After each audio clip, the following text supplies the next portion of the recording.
Want to know why? Ask how. Howard, the humongous.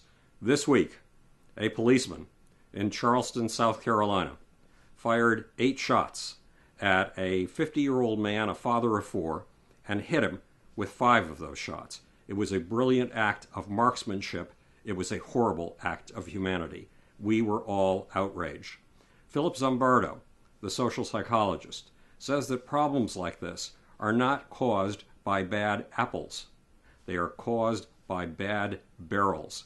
Is there a bad barrel in police culture? You bet. We humans operate, without knowing it, with a mythic system in our brain. And that mythic system puts good guys on top, the people we aspire to be, the people who we think represent our values, and puts a bunch of bad guys on the bottom.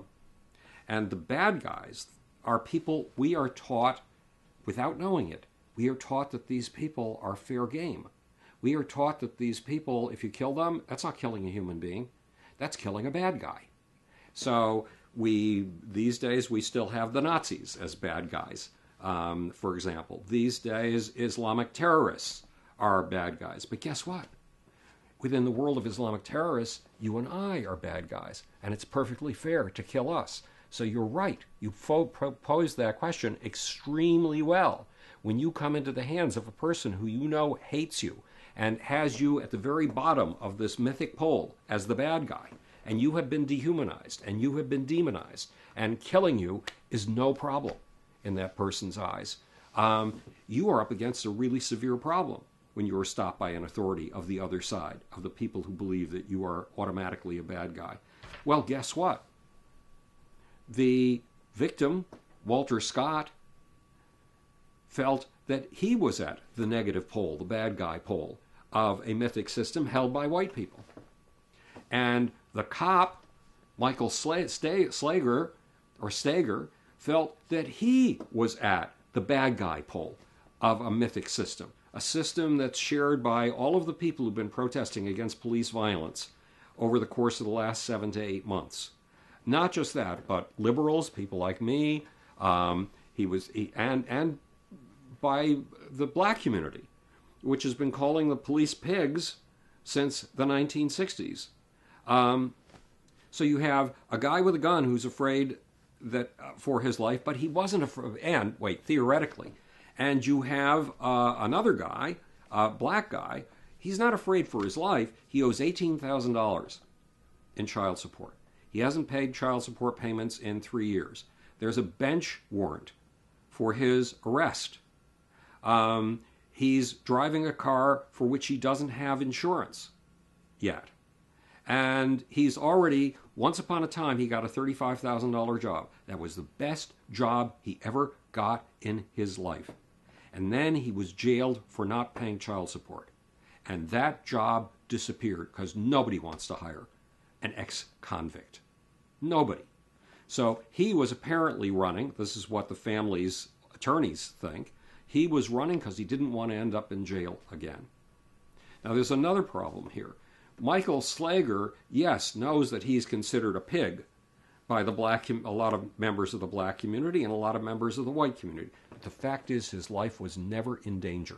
And you saw that from the video. You saw it very clearly from the video. Yes, there was apparently a scuffle. But it appeared that it was a scuffle of the police officer trying to subdue Walter Scott. And Walter Scott never apparently threatened the police officer. The police officer, remember, he shoots Michael calmly 8 times, goes over, handcuffs this dying man who's got 5 bullet holes in him, walks back to where he's dropped the taser, picks the taser up, and drops it next to Walter Scott, so that Walter Scott will look like a perp. So he can tell, and this is what he told the first backup policeman who arrived, that Michael had grabbed the taser and was trying to use it on him. Well, that was apparently a lie. He was trying to make it look as if Walter Scott had been running away with the taser in his hands. That was not true. So while it's true in general that there are a lot of reasons for young black men and older black men to totally distrust the police, And there are a lot of reasons for white policemen to totally distrust just about, well, especially black men who they arrest, because those guys are going to be extremely edgy. And there is statistically more use of violence in the black community than there is in the populace at large.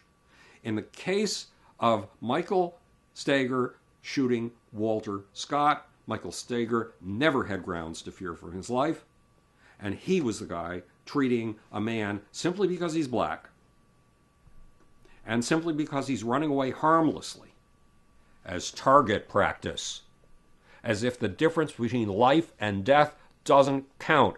Guess what? We still don't understand death in the scientific community.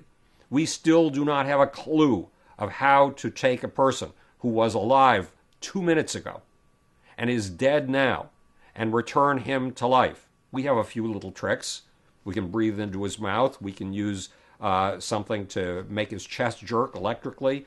But in most cases, once that subtle, mysterious thing called a life is gone, it's gone for good. And a policeman who doesn't know that and thinks that he's firing at a paper target should never, ever be given the use of a weapon. Ever. Not as a policeman, not as a civilian.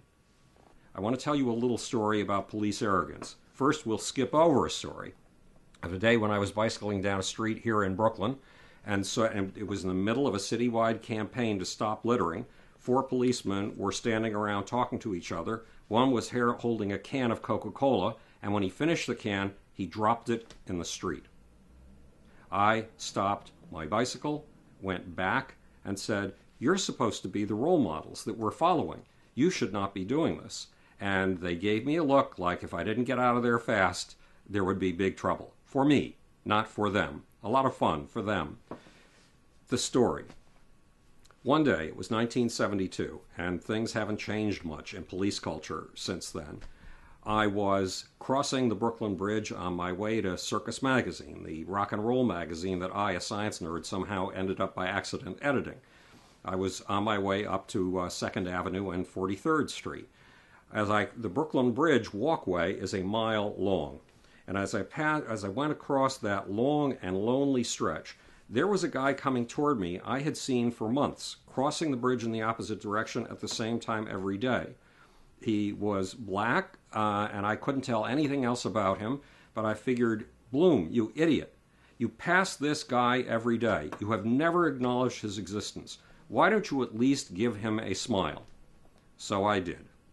The result was that the guy hauled off in a way you only see in movies, using his whole body, the way a pitcher uses his whole body, to develop a momentum, and hit me in the side of the head with his fist. My bicycle slammed into a lamppost, and its front tire was demolished. I had to carry the bicycle back home, 2.5 miles.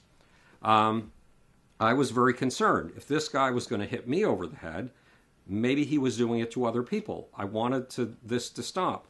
So my wife and I went to the local police station and tried to report this incident. And the police mocked the hell out of us. One of them said, "Why don't you get yourself a weapon? Why don't you just carry a bat?" And they wouldn't allow us to file a report. Why? Because they were watching their daytime television soap operas, and they didn't want to miss a minute of an episode. In those days, you couldn't record these things on a videotape recorder. You had to watch it while it was happening, or you missed it entirely. And they didn't want to miss their soaps. So one guy, as we were walking out of the station, there was a 5-foot, 5-inch policeman walking in. And he said, "What happened?" And I explained what had just happened to me. He said, "Oh my God, my dad has a store. My dad has been robbed 3 times. I don't want him ever to be robbed again because they beat him up when they rob him, and he's old, and he's not going to last long if they keep doing this. Meet me tomorrow at the station. I'll cross the bridge with you." So the next day we went across the bridge. I mean, this guy was doing this outside the hearing of his fellow police officers. Why? Because if they had known about this, they would have come down on him like a ton of bricks. We walked across the bridge together the next day. We didn't meet the guy. The policeman went back to he couldn't do this every single day with me, obviously, went back to his normal duties, and 3 days later, the same guy showed up on the bridge ambling across. My wife and I were both on the bridge. We were trying to catch the guy ourselves at this point. So I said to my wife, go to the police station. She got on her bicycle. She headed for the police station really fast to let them know I had identified this character, and I stayed a good distance away from him.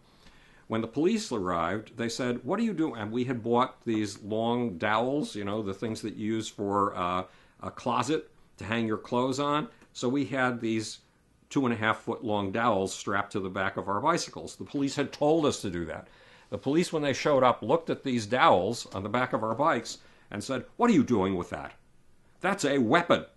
And they confiscated these devices. Then they caught the guy.